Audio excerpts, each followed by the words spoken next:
श्री गुरुचरित्र एक धर्मकीर्तन अध्याय 11 भाग 2. संधिकालात करण्याची उपासना म्हणजे संध्या. नित्य घडणारे पापदोष नाहीसे होऊन आयुरारोग्य प्राप्त होणे हे नित्य संध्येचे फल आहे. संध्या ही केलीच पाहिजे. उपनयनानंतर संध्याविधी हा अनिवार्य आहे. संध्या केली नाही तर इतर नित्य आणि नैमित्तिक कर्माचे फल मिळत नाही. एवढेच नव्हे तर व्रतबंधाचाही उपयोग होत नाही. संध्येबरोबर सूर्यनारायणाला साष्टांग नमस्कारांचा नियम बटूला पाळावा लागतो. गायत्री मंत्र जपाने सूर्य तेजाची मानसिक उपासना तर सूर्य नमस्काराने तेजाची उपासना करून बटूला शारीरिक बल प्राप्त होते. नरहरीचे हे सर्व संस्कार यथासांग झाले. आता मातृभिक्षेची वेळ आली. केशवपन करून टाळूचे मागे ठेवलेला घेरा, मस्तकाचे मध्यभागी कुंकुमाचे स्वस्तिक, भालप्रदेशी भस्म व त्यावर कुंकुमाचा टिळा, नेत्रात घातलेले काजळ, त्याचा एक ठिपका दृष्टपरिहारासाठी डाव्या गालावर टेकवलेला, कपाळावर बांधलेली मोत्यांची मुंडावळ, गळ्यात सुवर्णाची साखळी, डाव्या खांद्यावरून उजवीकडे आलेले यज्ञोपवीत, त्यावर पांघरलेले मृगाजिन, कमरेला कौपिनार्थ कार्पास वस्त्रम कटावाबथ्य असे सांगितल्याप्रमाणे कौपिन धारण केलेली, कमरेला मेखला, हातात दंड घेतलेला, खांद्यावर भिक्षा झोळी, तेजस्वी मुद्रा अशा त्या नरहरीला पाहून सर्वांना वाटू लागले की कश्यपा अदितींचा पुत्र बटू वामनच आहे की काय. सर्वांनी नकळत हात जोडले. वैदिक ब्राह्मणांच्या मुखातून वैखरी वाणीने शब्दरूप झालेले उद्गार बाहेर पडले. अभ्रश्याम शुभ्र यज्ञोपवीती सत्कौपिन पीत कृष्णाजिन श्रीः छत्री दंडी पुंडरीकायताक्षः पायोद्देवो वामनो ब्रह्मचारी अजिनदंड कमंडलू मेखला रुचिर पावन वामन मूर्तये मित जगत त्रितयाय जितारये निगम वाक पटवे बटवे नमः. भिक्षा घेऊनी आली माता, पहिली भिक्षा घेऊनी करी, आशीर्वाद देती नारी. आणि काय आश्चर्य, नरहरीच्या मुखातून ओंकाराचा उच्चार झाला आणि ऋग्वेदाचा प्रथम मंत्र बाहेर पडला. अग्नी मिळे पुरोहितम. वैखरीने मंत्रोच्चार झाला. आई पाहत राहिली. न बोलता पहिली भिक्षा पात्रात घातली. ओम भवती भिक्षां देही. दुसरे वाक्य. आई स्तब्ध. पुन्हा दुसरी भिक्षा झोळीत घातली. पुन्हा उच्चार झाला. ईशे त्वोर्जेत्वा. यजुर्वेदाचा पहिला मंत्र. नरहरीचे मातापिताच काय, व्रतबंध पाहण्यासाठी आलेले सारे आप्तजन ते सारे दृश्य पाहून आणि ऐकून स्तब्ध झाले. 3 वेळा भिक्षा घालायची अशी प्रथा आहे. थरथरत्या हातांनी आंबा माऊलीने तांदूळाची भिक्षा घातली आणि काय, सर्वांनी एकदम कान टवकारले. सामस्वरांच्या अग्न आयाही वीतये या सामदेवाच्या गंभीर गानाने सारे वातावरण भरून गेले. लगोलग संशोदेवी रभिष्ठये असा अथर्ववेद प्रकट झाला. श्रुतम हरति पापानी तथा रोग्यम प्रयच्छती या उक्तीचा व्रतबंधास आलेले सर्व लोक साक्षात अनुभव घेत होते. सर्व ब्रह्मवृंद सभा तर विस्मय सागरात बुडून गेलेली.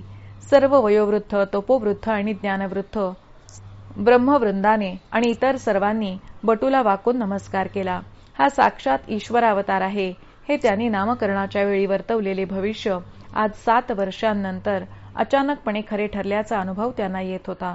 माधव आणि अंबेकडे सारे कौतुकाने पाहू लागले. मुका नरहरी बोलू लागला.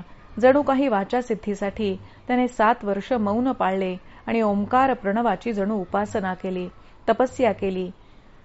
तपसोध्वजायत. तपाशिवाय सत्य संकल्पाची सिद्धी होत नाही हे निरंतर सत्य आहे. नरहरीने मातेला नमस्कार केला आणि तो म्हणाला, आई, तू मला भिक्षा माग असे म्हणालीस. तुझा शब्द मी खोटा कसा करू? मला आणखीन एक भिक्षा दे. अंबा मातेच्या नेत्रातून अश्रू वाहू लागले होते. ती म्हणाली, बाळा, काहीही माग, मी ती भिक्षा तुला देईन. नरहरी हसला. आई, मी आता ब्रह्मचारी झालो आहे. मी आता तुमच्या घरात राहणार नाही. तीर्थाटनाला जाणार. तिथे राहून वेदशास्त्रांचे चिंतन मनन करणार. भिक्षा मागून उदरनिर्वाह करणार. हीच भिक्षा मला आता दे. हा माझ्या मनीचा निर्धार आहे. ऐकोनी पुत्राचे वचन दुःख दाटले अतिगहन. एका क्षणात सुखाश्रूंचे रूपांतर दुःखाश्रूत झाले आणि अंबा माता मूर्छित होऊन खाली भूमीवर कोसळली. मंगल समारंभात एकदम गोंधळ उडाला. काही वेळाने ती सावध झाली. नरहरी पुढे आला. त्याने आईला घट्ट मिठी घातली. करीती झाली महाशोक. नरहरी बाळा, आम्हा दोघांना सोडून जाऊ नकोस रे. तुझ्याविषयी आम्हाला किती आशा होती. आम्हाला तुझ्याशिवाय कोण आहे. वृद्धपणे आमचे रक्षण आता कोण करणार. तुझा जन्म झाल्यापासून तुझ्या मुखातून एकही शब्द ऐकला नव्हता. तू बोलू लागलास. काय आनंदात होते मी. शनी प्रदोष व्रताचे फल मला मिळाले असे मला वाटले. पण हा तुझा घरातून निघून जाण्याचा शब्द मला वेदना देतो आहे. मी तुला सोडणार नाही असे म्हणून तिने त्याला आपल्या मिठीत घट्ट धरून ठेवले. मातृहृदय हे असे असते. आईच्या मिठीतून नरहरीने हळूहळू स्वतःला सोडवून घेतले आणि आईला तो 4 विवेकाच्या गोष्टी सांगू लागला. पण तिचे समाधान होईना. ते पाहून नरहरी म्हणाला, आई, मी येथून गेलो तरी तू चिंता करू नकोस. मी तुला भविष्य सांगतो की तुला आणखीन 4 पुत्र म्हणजे मला बंधू असतील. ते तुमची सेवा करतील. एक सुलक्षणी कन्या पण होईल. ते सर्वजण आपल्या कुलाचा लौकिक वाढवतील. सर्वांचा उद्धार करतील. शिवाराधनेचे हे फल तुम्हाला प्राप्त झालेले आहे. एवढे बोलून नरहरीने आपला उजवा हस्त आईच्या मस्तकावर ठेवला आणि त्या क्षणी आंबेला तिच्या पूर्वजन्माचे स्मरण झाले.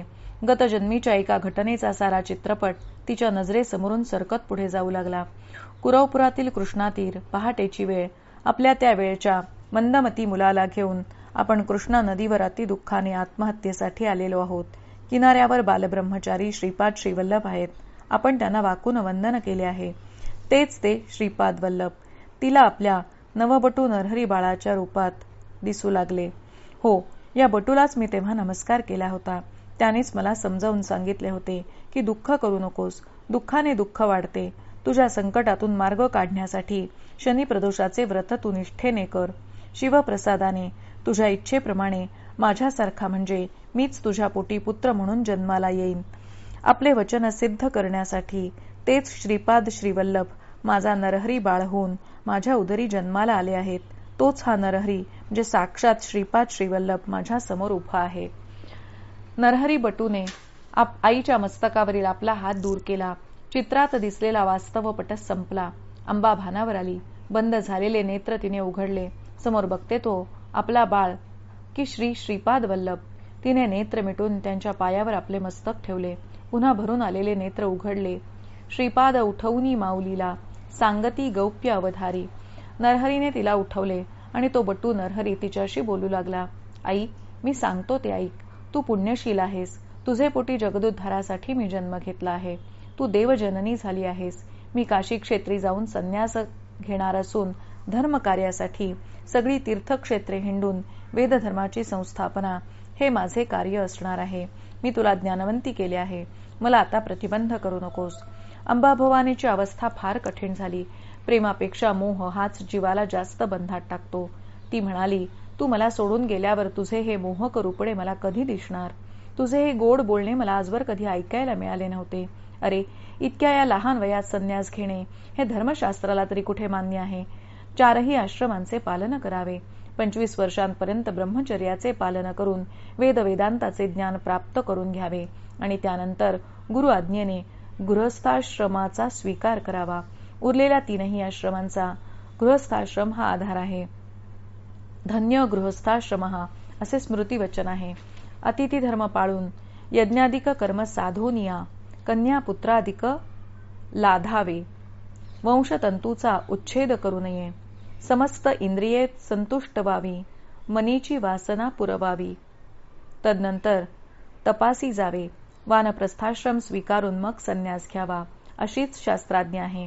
नरहरी बाळा, अग्राह्य संन्यास बाळपणी शैशवेभ्यस्त विद्यानां यौवने विषयेषिणां वार्धक्ये मुनिवृत्तीनां योगेनान्ते तनुत्यजाम. रघुवंश. असे आदर्श आयुष्य पाहिजे. सिद्ध नामधारकाला सांगत आहेत. नामधारक जीवाचे कान करून ऐकत आहेत. पुढे काय? जिज्ञासा जागृत झाली आहे. सिद्ध सांगू लागले. ऐकोनी मातेचे वचन सर्व ऐकून घेतले आणि आता पुढील अध्यायात हा 7 वर्षाचा बटू आईला मनुष्य जीवनाचे तत्वज्ञान सांगू लागला. त्याची कथा आपण ऐकणार आहोत. इथे या 11व्या अध्यायाचे विवरण समाप्त झाले आहे. श्री गुरुदेव दत्त.